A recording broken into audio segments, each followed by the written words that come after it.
Welcome everyone to the Aurora Health Alliance and Mile High Health Alliance webinar series focused on eConsults. My name is Mandy Ashley. I'm the Executive Director of Aurora Health Alliance. We have a tight schedule today, and our next two events are the next two Wednesdays at the same time, 12 p.m. So we hope you can join us then as well.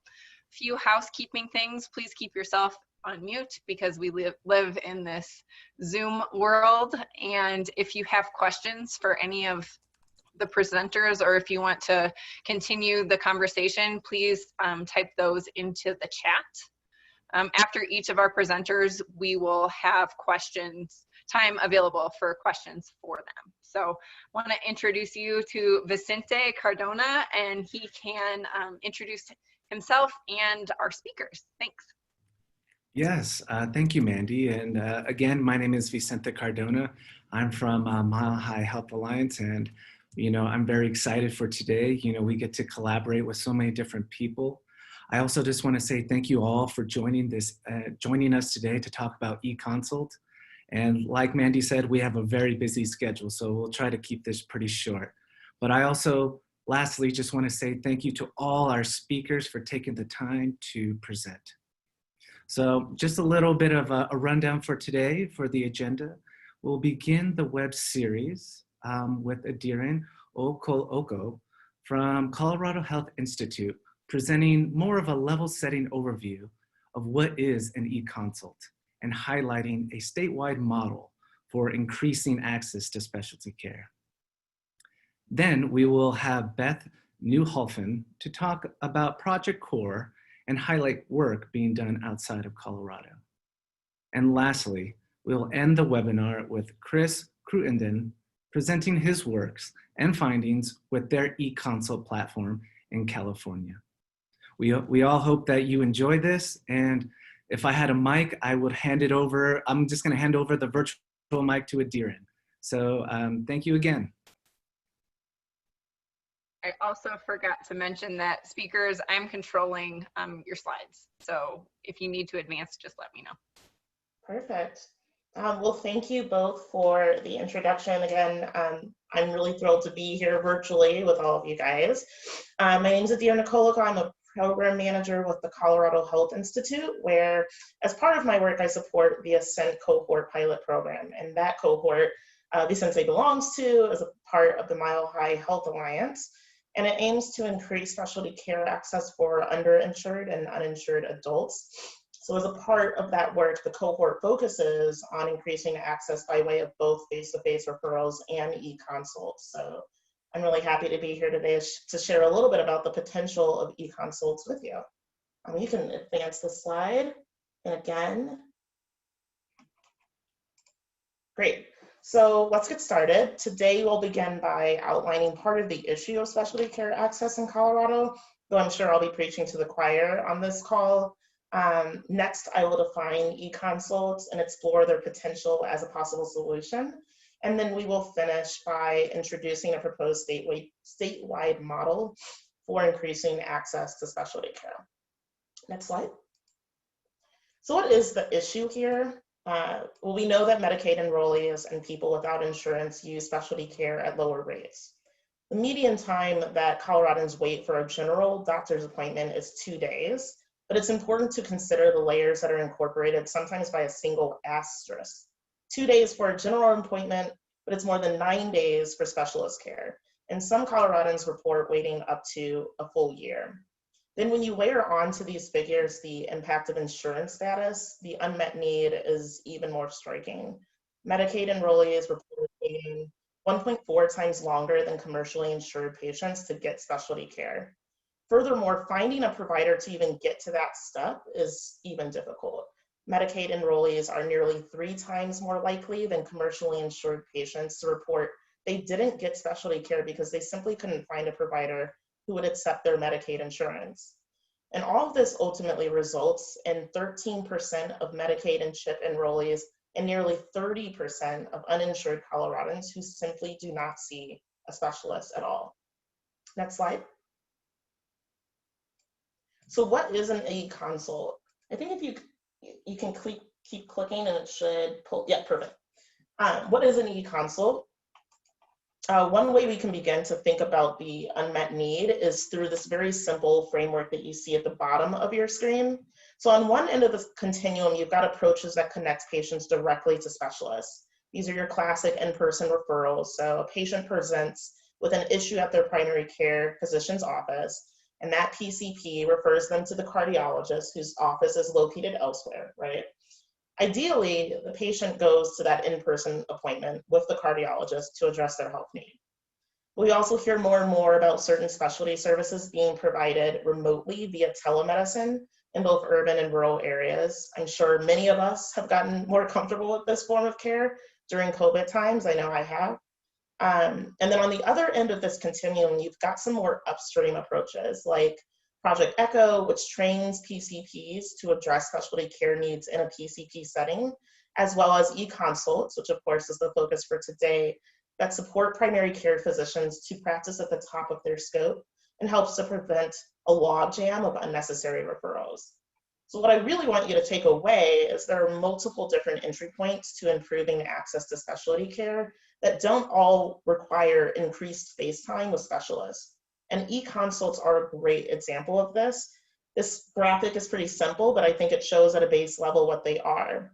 The PCP requests a consult and sends all of the relevant patient information over to the specialist. So this could include a description of the presenting issue, any important medical history, things like that. And then this gets reviewed and responded to by a specialist. So essentially, an eConsult is digital communication between a general healthcare professional and a specialist to get specialty care advice without a face-to-face patient encounter. And eConsults are critical tools for addressing specialty care needs because they don't require a patient to schedule, figure out transportation to, or pay for a face-to-face visit with a specialist. Next slide. Yeah, we can just click through. Yep, perfect. So how big of an impact could eConsults make? CHI conducted an analysis last year, overlaying several different data sources to begin to quantify the unmet need for specialty care, particularly for uninsured and Medicaid patients. So for adults between the ages of 19 and 64, close to 635,000 specialty care visits go unmet every year. That's about 83 extra visits annually for each of the state's more than 7,000 medical specialists. When we further drilled down into those unmet visits to examine what they were for and whether any of them could have instead been addressed by way of an eConsult based on expertise and literature that was reviewed, we see that about a quarter of Colorado's unmet specialty care visits could have been avoided if an eConsult was used instead of a referral for a face-to-face visit. Next slide. You can click through, perfect. So some specialty areas do lend themselves to eConsults better than others. For example, the literature suggests that almost half of neurology visits can be addressed with an online or phone consultation between primary care provider and specialists. The literature that CHI reviewed to identify studies was showing that avoided specialty care visits can be avoided as a result of an eConsult. And this table shows across those 15 studies or so that were reviewed, what specific specialties could see the highest reduction in unmet visits and associated improved access by way of eConsults. So if you look at this table, that third column there where it says portion of visits potentially avoided by eConsults, those are all figures that came by way of the literature review that was conducted. And then those numbers on the fourth column there are addressing or applying those percentages to Colorado's specific population and the visits that we saw. So for example, for dermatology, we saw that maybe 40% of unmet visits could have been addressed by eConsults, which equates to 37,000 visits that were unmet. Next slide. So I just want to leave you with how CHI thinks about what a future system model could look like. The statewide specialty care system that we envision does include eConsults. It also includes telehealth and in-person visits. But it also requires investment in systems transformation to fundamentally change the way people access care. So this includes things like providing education to promote specialty care access in primary care and non-traditional environments. It also includes increased use of advanced practice providers such as NPs and physician assistants, and then emerging innovations such as machine learning that can increase access to specialty care. So Colorado will need both short-term and long-term options to launch this model and then ultimately sustain it. Some of the short-term financing options include establishing social impact bonds where funders provide capital and then the state pays them back when program outcomes are achieved. And we could also leverage hospitals' community benefit programs as they promote community health while helping health systems retain their tax exemptions.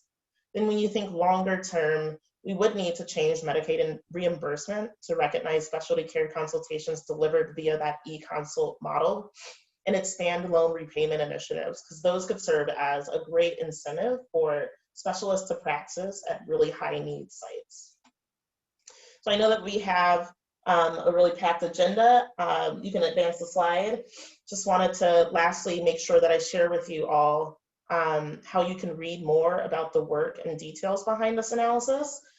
So the full report is available for download on our website. If you go to coloradohealthinstitute.org and you type in specialty care, a number of reports would pop up, but this is one of them, and that is how you can read the full report in all of its detail. And then one more slide. And then you can see here at the bottom, you also have my email address and my direct line if you have any questions about any of this. But I know that we have a tight agenda, so I'm going to hand it back to Mandy and Vicente. Thanks, Adiran. Do you mind if we include your contact information when we send communication back out to people who registered? Yes, of course. Okay, thanks. Vicente, do we have any questions that rolled in? Yes. So one person asked, because they were talking about, there was a bullet point noting that the upstream intervention included leveraging machine learning to synthesize knowledge. What does that look like and how can it be implemented? So this comes from a few different examples that I believe were identified in the literature. And I know that, I believe Alex is on the line as well, who was directly involved in the report. So correct me if I'm wrong and keep me honest, Alex. But an example of that is the Human Diagnosis Project. And that is something that synthesized knowledge globally from hundreds of different volunteer specialty care providers to get smarter, essentially, about how this care is being delivered. Alex, anything you would add on that? Adiran, perfect. I just dropped the link into the chat. I also dropped Adiran's email and the link to the report. And I recognize a lot of names here. I think some of this group has seen the report before, so some of that might be familiar. But I also wonder if anybody's had experience using the Human Diagnosis Project. Is that familiar to anyone? Because I have not. We just know a little bit about it. So good question. All right, and if there's no other kind of response, there's one more question that we have. I think on one of the slides, there's a statistic stating that 13% of Medicaid patients and 30% of uninsured patients do not see specialists. How does this compare to the privately insured population? I believe the private insured population is around 9%. I have to double check and confirm that with our data, but that comes from a survey that CHI puts out.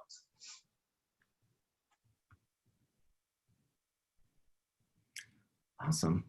Well, if there's any other questions that you guys may have for Adiran, please leave it in the chat. Even if it's a little late, we can send her some questions and then we could get back to you with a response.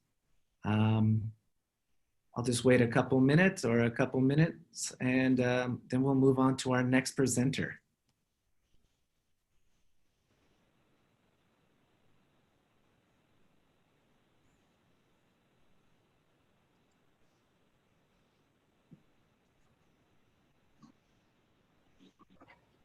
Oh, hi everyone. This is Beth Newhalfen, And I'm just going to give you a quick national perspective. I'm not going to go deep. Next week, I'll go a lot deeper when I talk about Denver Health. But I work at Denver Health. I'm the Associate Director of Quality and Operations, and I also am faculty for the American College of Physicians for the last 3 years. So a lot of this national perspective comes from American College of Physicians. We did a pilot for high value care coordination, which is the medical neighborhood, and eConsults always came up. I mean, depending on where people were in their trajectory of a medical neighborhood, I mean, typically doesn't come till later. It's just like when patient-centered medical homes came about in Colorado in 2008, 2009. I was part of the first 16 patient-centered medical homes in Colorado, and, you know, that was a newer concept then. Now, you know, it's a regular household type medical home name. So eConsults, while it may be new to some of you, it's actually been around a while. You can go to the next slide, Mandy. Thank you. So, you know, the AMC Project Core, I want to go over that real quick. AMC is the Association of American Medical Colleges. So in 2014, they received an Innovation Award, which enabled them to launch this Project Core, which is really, CORE stands for Coordinating Optimal Referral Experiences. So it kind of, you know, a little bit of the slow start, started with just a few academic medical centers, and, you know, they were able to launch this and pilot it, and then it gained steam over the years. And so it was originally piloted at UCSF Medical Center, and the tool aims to enable more effective communication and coordination, just like CHI just said, what a definition of eConsult is, between primary care and specialists, while improving the quality, the access, the patient and the provider experience. I mean, when people go after these eConsults, typically they're looking on a national perspective, it's really more what they're trying to get out of it. So, you know, a lot of safety nets, a lot of academic medical centers are looking at the access, especially in big cities, rural areas, but sometimes they're just looking for better quality of care for patients, keeping healthcare costs down for patients and just the healthcare experience overall. So when I talk to people around the country, their reason for getting into eConsults really varies amongst what their main aim is. And all of them usually are interested in the patient-provider experience as well. So now the AMC Project Core has worked with over 35 academic medical centers in 20 states to implement this program. And the model is utilizes specialty and condition-specific templates to enable these focused clinical exchanges between providers. So some of them are down to like a diabetes type condition, and those eConsults go toward more condition. Otherwise, they are just, you know, for many specialties overall, the eConsults can be submitted. And in this Project Core, it's more voluntary. So it's not like 100% of referrals are eConsults. It's really up to the referring clinician. Do I want to send a regular referral, or do I want to send an eConsult? And so it is voluntary, although it takes training over time. Anyone that has instituted eConsults, is really this training between specialists, providers, the unknown, getting comfortable, you know, trying to do something new with patients. And so it takes a while usually to get going on things like this. The model utilizes the eConsults, and usually it's a single exchange, meaning like the clinician will send an eConsult and they'll get back that expert advice from the specialist. Occasionally there's the back and forth more than once. For the most part, most of these are just a single exchange. And the expectation is that they respond within 72 hours, but most are closer to 24 hours or less, so that's great. If the specialist deems the eConsult question to be too complex, the eConsult is typically declined in this model and recommended for an in-person consult, and whereas the clinician would then need to put in a referral, a regular referral for face-to-face. Next slide. So, so the academic medical centers have committed up till about 2019. Most of them were providing incentive RVU credit or payment themselves, really taking this on without payment for the most part. Prior to that, the payments were kind of self-funded, and so they needed to be bigger centers, right? Not a small specialist office. Typically, they're big institutions that can take on the payment for this and just kind of absorb this because they're so interested in access or this quality of care. However, with the approval of the interprofessional internet consultation codes, and I could go on and on about payment, but I'm not going to today. I'm just going to highlight, you know, these new codes that CMS put out, CPT codes 99451 and 99452 in the 2019 Medicare physician fee schedule. Now the 2020 physician fee schedule has come out. A growing number of centers are actually now billing Medicare for this service, as well as engaging regional commercial payers and state Medicaid, you know, plans to provide reimbursement for this service. You know, there's been back and forth. I expect there'll be changes in the future. A lot of payment right now is structured around patient permission and sign off to do this kind of referral, even though their primary care clinician is making the decision. Some of these payment models are really, the patient has to say, okay, I agree to that. You're just going to talk. You providers are going to talk amongst yourselves and decide the best plan of care for me, and I won't even be involved till you're done talking, kind of thing. So I expect some of those regulations to change throughout time, and documentation, things like that. Same with telehealth. But across the 10 core medical specialties, the most common ones you see nationally are probably more medicine-based versus surgical-based. eConsults accounted for 8.8% of all specialty contacts. So eConsults or eConsults plus referrals. So quite a bit. A lot of these people are using eConsults. And for every specialty visit averted, now this is through Project CORE, an eConsult is estimated to save patients approximately $100. And if you take into account the avoided copays, the transportation costs, the missed work, things like that. So, you know, add that up over thousands of patients, it's quite a bit of money. And in a survey, and this is, I think we expected this, but it really capitalizes on how patient-friendly and provider-friendly this is. In a national survey, 81% of patients were satisfied with the specialist eConsult. So recommendations, they felt comfortable. They felt like their providers, their clinician team was in cohort with each other. And 95% of patients felt like the specialist advice was conveyed promptly and clearly. So they understood the plan of care, whether that was to, you know, stay with the PCP and manage that condition or what they were being sent for, or that, you know, that the clinicians decided, hey, this would be better for them to come in face to face. So, but they felt like that was conveyed clearly to them afterwards. So that was good news. Next slide, Mandy. Thank you. So other models that are around the country. Now I don't want to take any steam off the next presentation, but there's other, you know, safety net hospitals in California that have a model where all referrals, inquiries to specialists are sent as eConsults. It's not a pick and choose as Project CORE is. And the specialist then determines if he or she will respond by eConsult or schedule the patient to be seen in person. So all referrals are actually eConsults and decided. Emory-Grady is one example in Georgia that have rolled out eConsults through their EHR. They start, you know, when I started working with them, they said, well, let's just do them all. You know, let's do everyone. And I said, well, usually that's a little overwhelming for a system.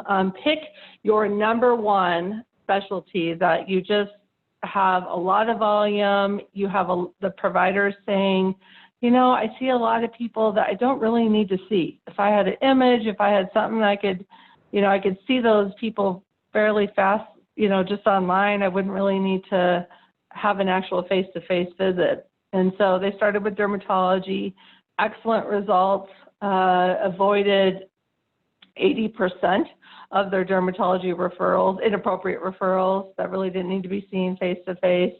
And then they moved on to renal because that was their next point of access issues. And then they're starting endocrinology at the beginning of September because that was their third. So they're slowly rolling practices, rolling providers on, and many other groups are using their own EHRs to develop a voluntary eConsult platform. Like Epic is probably the major one. Brown Medicine is doing that as well. In Connecticut, they're doing that using their own EHR to, that where providers have options. They can put in a face-to-face referral, a regular referral. They can put it in an eConsult. I've seen some places, neurology is a big one where so many referrals are sent for headaches and it's really overwhelming. So the neurologists really want to see, the scans that have been done and they want to have all people that are sent for headaches as an eConsult. So it really varies across what people are doing. I think, what I've seen from the perspective of nationally is that people want to play in this sandbox, but they're not completely willing as an institution to go full in if it's not reimbursed at the state level. I mean, and CMS has come on, but they really need commercial payers and Medicaid to come on board as well if they're going to jump in and allocate that much time for providers to increase access. And some of the AMCs and larger institutions are developing ways to work with smaller practices to engage them in eConsults within the neighborhood. So not just one big system and center where you have primary care and specialty and the big system like Yale, but you have your smaller practices that often refer to specialty and giving them an opportunity to have a platform for eConsults as well. Next slide. I think that's it. If anyone has any questions, I'm happy to answer. Cynthia, have any come in? Yes, one question, at least that I had, is for the conditional specific templates that you talked about, do they only focus on specific diagnoses or like do they kind of cater to a specific specialty? They're typically to a specific specialty. I mean, I have seen it where it's a diagnosis, diabetes, hypertension, something like, or the headaches. Like I said, out of all neurology, they only want to have eConsults for headaches. But overall, it's really the specialty that I see that they go for, the overall specialty, like dermatology, where, hey, take a picture, send in your question, your clinical question. I mean, it's very important with eConsults. What I see people put them together, that there's an actual clinical question. What kind of question are you trying to get answered from the specialist? And so it's really about the clinic itself that I see. And like I said, mostly medicine. I mean, it goes into some surgical specialties, but medicine is probably the number one, the top 10. Awesome. Another question came in is, which specialties are receiving the most eConsult in the Project Core model? Let me get to that. I have that, and it is it's probably what you would assume that would be. It's dermatology. It's sorry, I'm scrolling down here too, so I can give you the absolute final answer. It's allergy and immunology, cardiology, endocrinology, GI, hepatology, hematology, infectious disease, nephrology, neurology, pulmonology, rheumatology. So like I said, primarily medicine type specialties. All right, we'll make sure I'll ask you later to get all those down and we can send them to the group. And, I'll try to memorize those. yeah, and then a last question that I had, and I know you said that you didn't really want to go into too much detail on the reimbursement, but someone asked about the reimbursement for those two CPT codes that you listed on your slide. Okay. And what's the question? What is the reimbursement rate for Oh, the what two? is the reimbursement? Yes. It varies. It really varies based on contracts, if you're FQ, if you're not. So I don't, it really varies on what those reimbursements. They can be around $80. They can be up to $120. It really depends. And it's less than typically a visit, but also it doesn't take as much time as a face-to-face visit. And what's great is providers aren't losing time for no-shows and things like that are really, if any consult is really between providers, so they're not losing patient time. Awesome. Well, I can try to find that out. Okay, great. I'll put that in my notes. And then, Mandy, do we have time for one more question? Sure. Yeah, we're doing great. Okay, great. So one question was, for uninsured, there is no reimbursement. Nationally, there is an eConsult. Hold on. There is, nationally, is that eConsult gap in access to specialty care being addressed somehow? Yeah, some of the medical centers around the country, I'd say more that are they're using their own EHR platform, are looking at the no insurance, and a lot of those places, well, like Denver Health, that absorb a lot of those costs are looking at the cost of a face-to-face or a no-show versus an eConsult, and time saved, or money loss is less. And so they're looking at how can they wrap that in a model where, say, they have, they get paid so much for absorbing these kind of patients that have no insurance. What is that worth to the system, and how can they get? It's always like, how can we get more providers to accept patients that don't have insurance, or patients that refugee populations, things like that. How can we incentivize specialists to take on more of that? And this is one of those ways that I've seen. Emory-Grady is a good example of how they take on that kind of. They're new in this, but how they're already looking at how they can take that on into a model. Hopefully that answered the question. Thank you, Beth. I appreciate that. And I think the person who sent the question also appreciates that as well. Again, guys, if you have any additional questions for Beth, feel free to put that in the chat, and I'll make sure that she gets those questions. If there's no other further questions, we will move forward with our next presenter. And Chris, I will let you take over.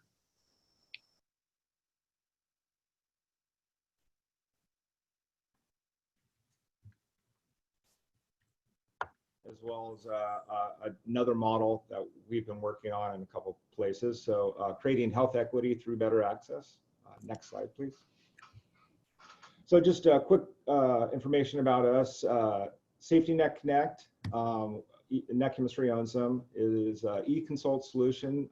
We're the only asynchronous enterprise multi-tenant platform. And what that means is we're a collaborative platform where we'll have a couple county healthcare systems, a Medicaid plan on there, community clinics. We have different groups that have vertical networks that can manage our patients on our system. We've completed more than 1.3 million successful consults to date for 40 customers. A majority of those consults were done in these multi-stakeholder collaboratives. Our service area covers over 10 million Medicaid, low-income, underserved, uninsured patients. We have engaged thousands of primary care and specialty providers and implemented this enterprise solution for the second and third largest Medicaid systems. And now we're in Inland Empire, which I'd probably say is the fourth largest Medicaid system in the country. Next slide.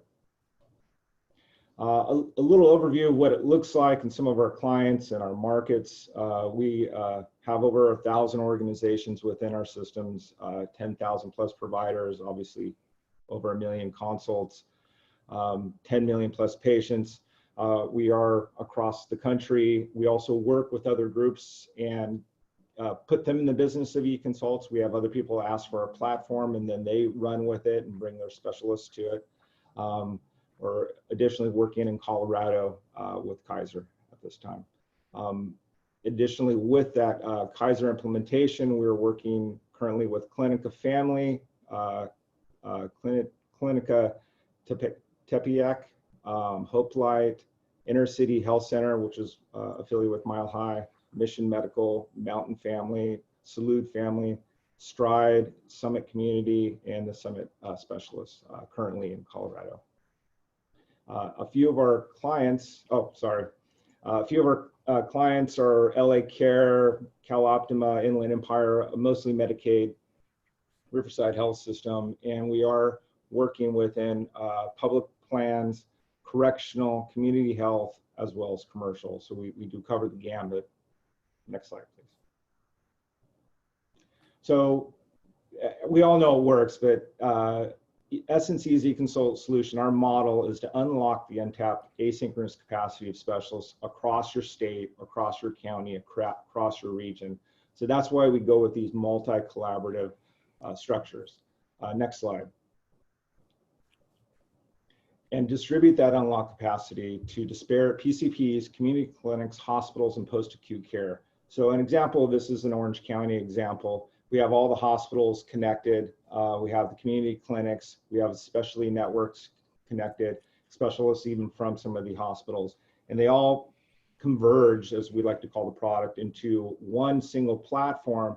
But every plan or collaborative has their own direct network that they can manage their policies, how they like to do eConsult, and not have to worry about how somebody else does it, but they can leverage the layer of specialists across the top throughout the whole community.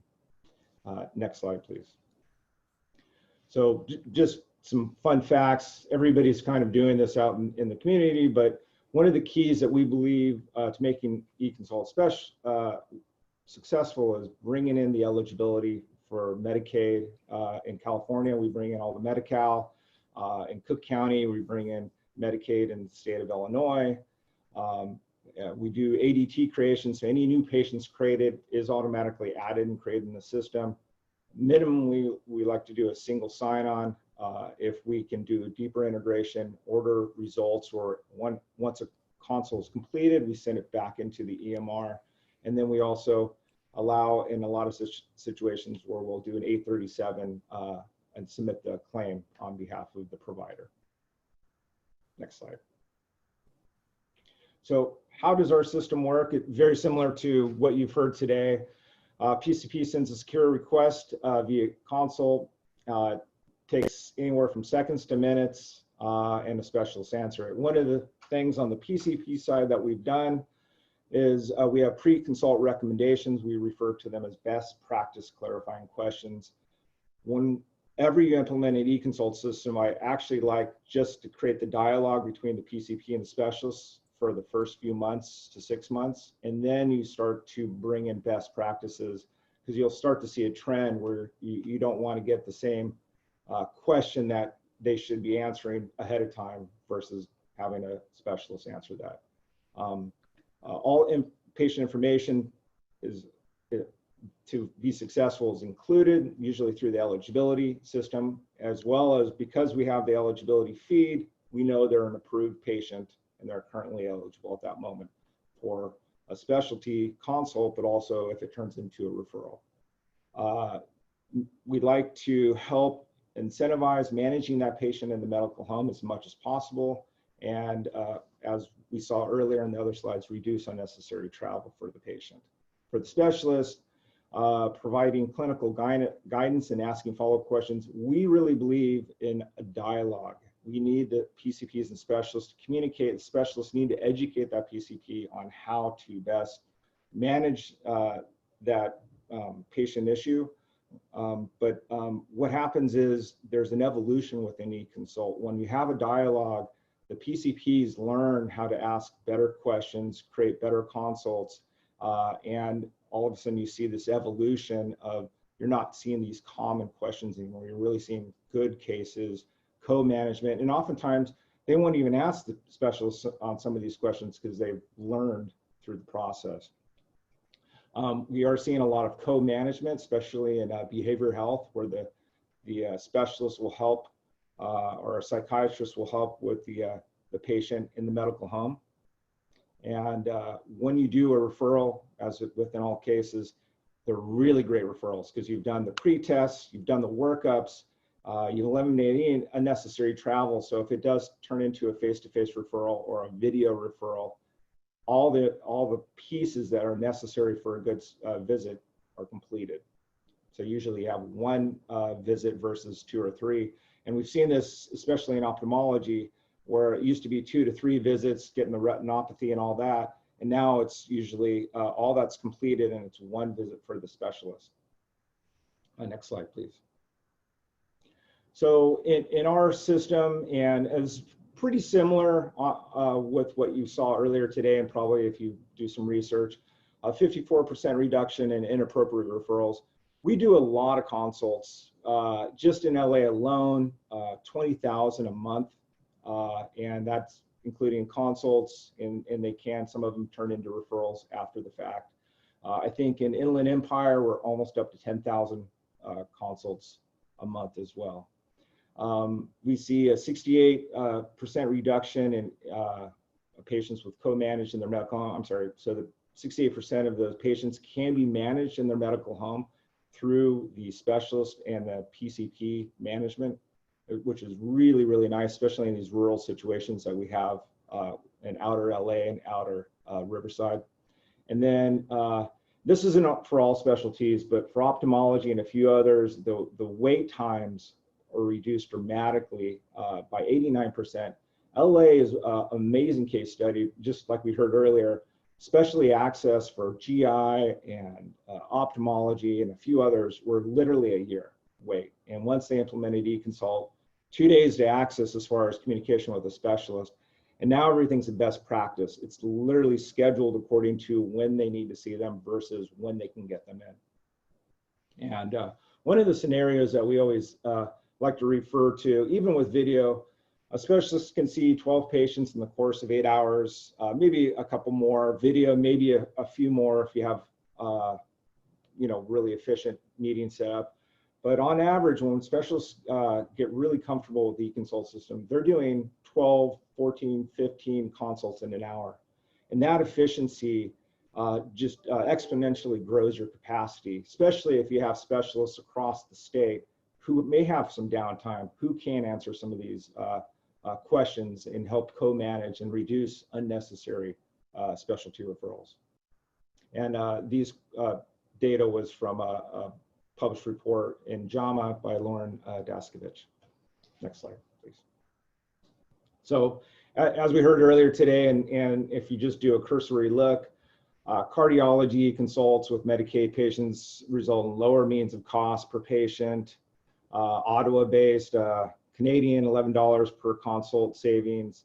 DHS found that 25% of eConsults resolved without the need for a follow-up visit.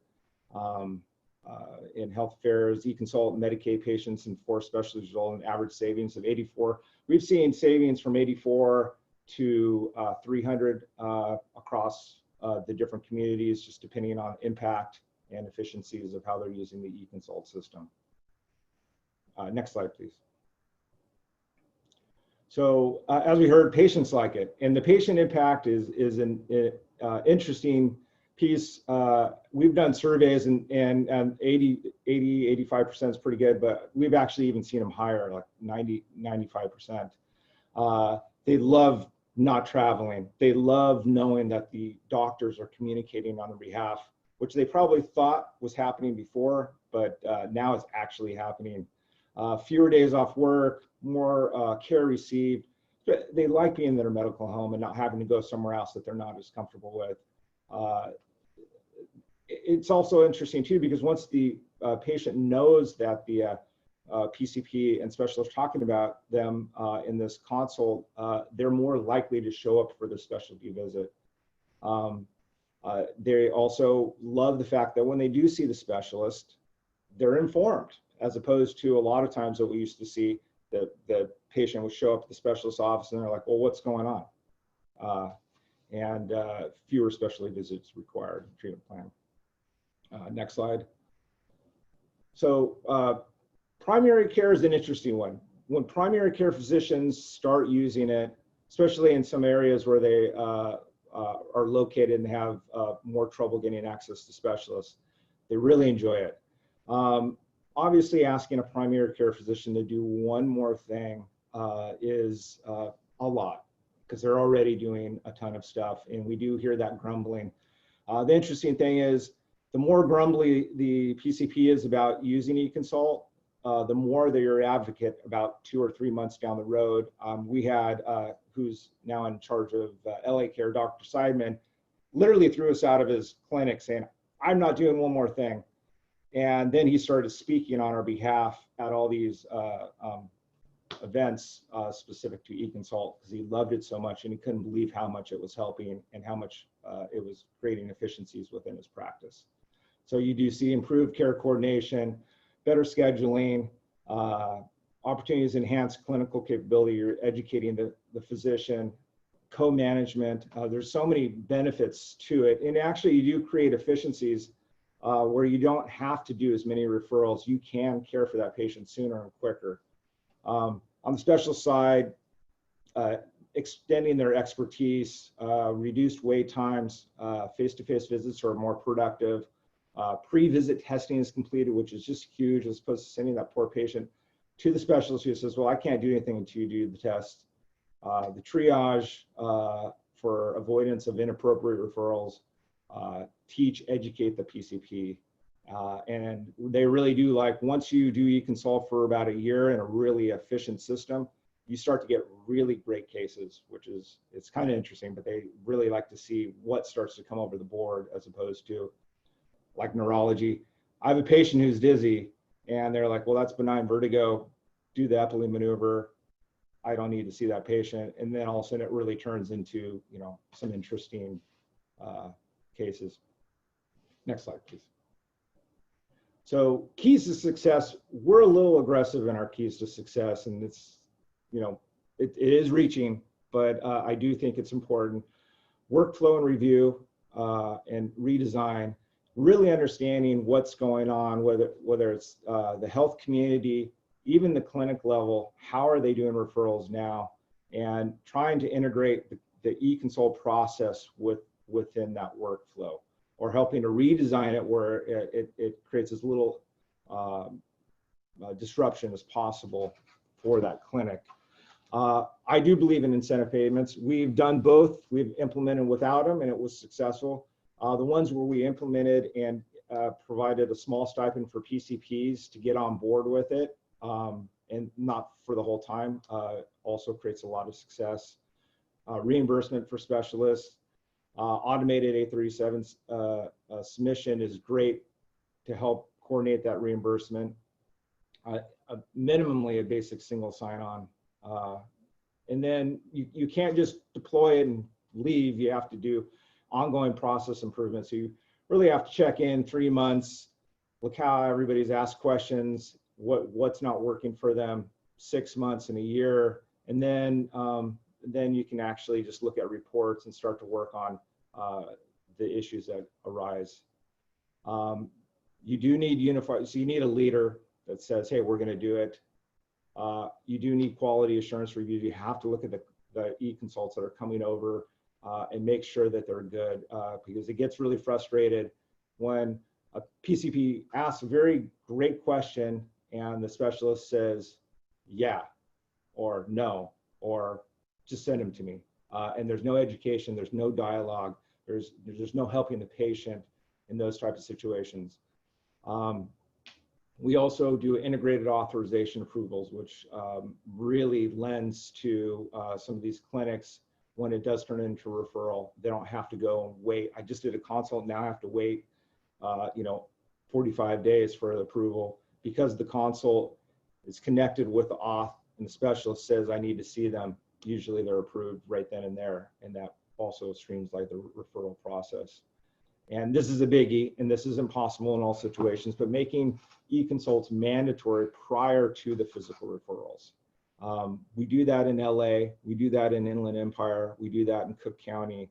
And there's always a little pushback, but it's amazing how quickly that pushback fades when the auth process is streamlined. So you have to do both. You can't make it mandatory and then have a horrible auth process. But if you make it mandatory and the specialist deems that it's a face-to-face visit, and that is a trigger for an approval and auth, all of a sudden the pushback goes away and people really do appreciate the efficiencies that are gained from this process. Next slide, please. So the opportunity for the state health system, my vision would be to do a statewide for Medicaid and bring on the different RAs to help manage their own networks or their own regions on one single system. So you can manage your patient population, even your own specialists, but then augment with specialists that are available across the state. So lower mean specialty visit cost per patient, if you deployed it. On average, we would see a 25% of eConsults were resolved without the need for follow-up. That's being very conservative. We'd see a decrease in unnecessary special referrals by 50%. That's also being conservative. You'd actually see probably better. Not all specialties are equal. You see 175, a little more or a little less, depending on certain regions, average savings per patient, better quality of care for the patient, integrated authorizations with plan providers is the opportunity to deploy a system state down. And the keys to that state down is you're not forcing, with a system like ours, which is a collaborative, you're not forcing everybody to be the same.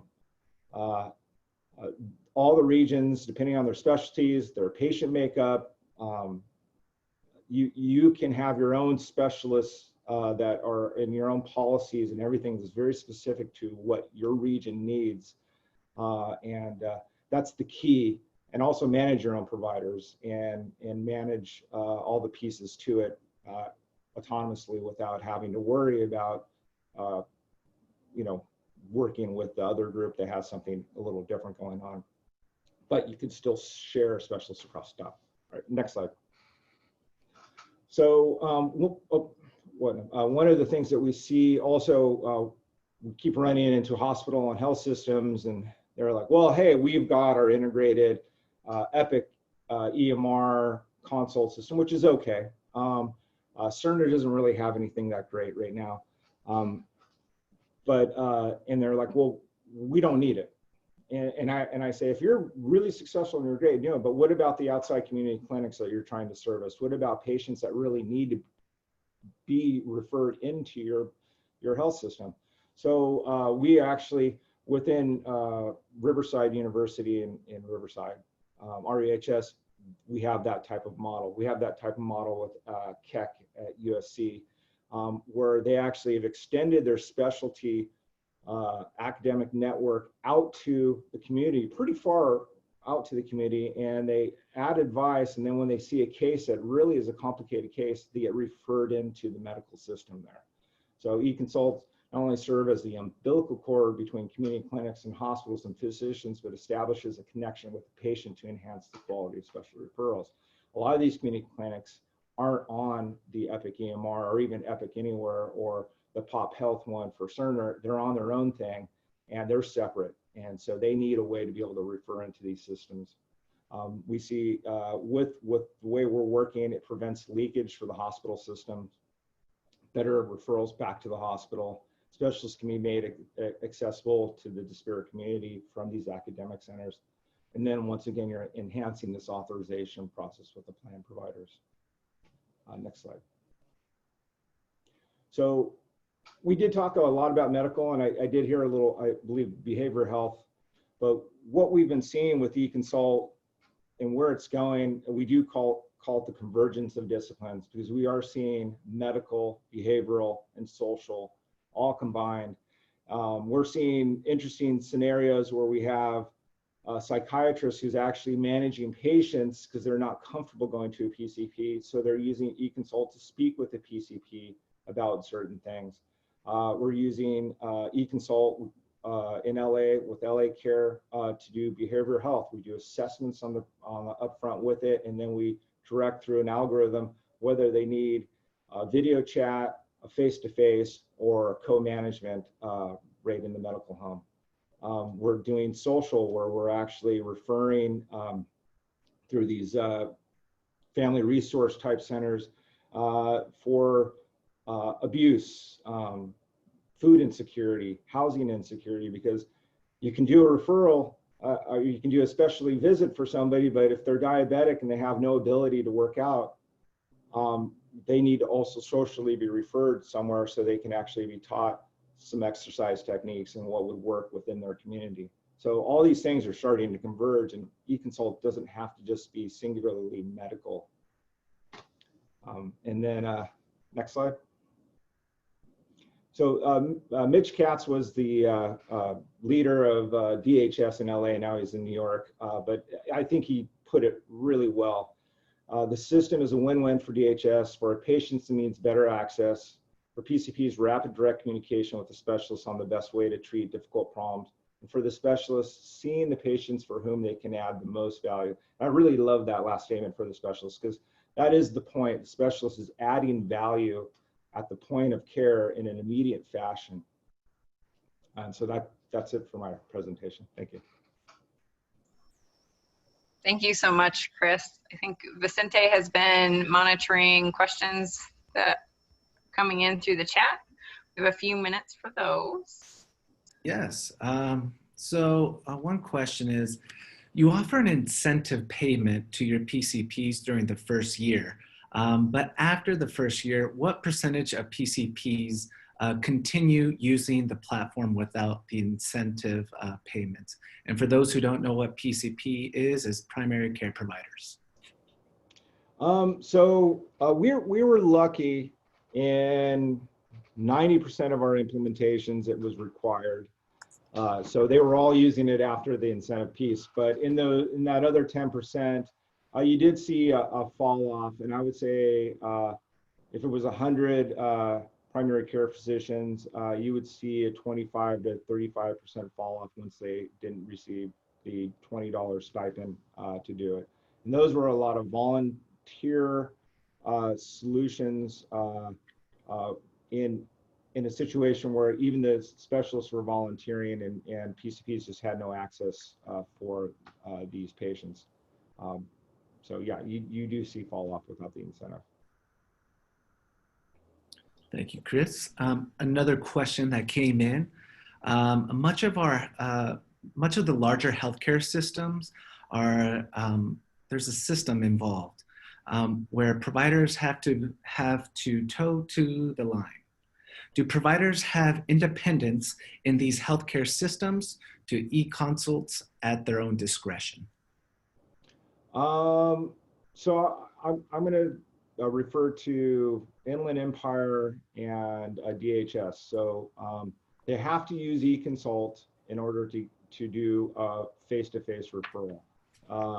As far as how they ask the questions, what specialty they want to pick, and even building a relationship, we have the ability to pick specialists that you are more comfortable with.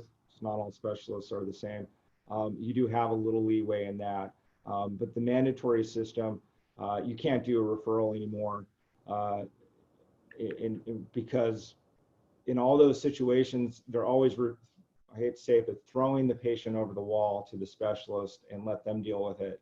And in these Medicaid plans that we're working with now, you have to communicate on the patient before you do anything. And so I fully believe in that process. Hopefully I answered that question. Awesome. Mandy, I know we got one more minute left, but one question I wanted to ask was, did you have to overcome any privacy laws with or challenges during this process? Because you do interact with multiple states. No, we're HIPAA compliant, SOC 2, we're doing our high trust certification. It usually makes every group very comfortable with what we're doing. So, you just go through the security assessment. We literally have 10 million patients, Medicaid patients within our system. And so we've been approved by multiple states, multiple counties, and multiple health plans to manage this data. It is a process. It's not easy, but we've done it. It's just go through and answer everything, be buttoned up. All right, that's all the questions that we have in the chat room. I'll let Mandy take it over. Perfect. Thank you so much for speakers today, for lending a national perspective, for setting the tone for the rest of our series. Our next event is next Wednesday, August 26th at 12 p.m. We'll be discussing Colorado more in depth from different perspectives, and all of these are being recorded and will be posted on the Aurora Health Alliance YouTube channel. We'll send those out to meeting registrants and participants. Thank you all.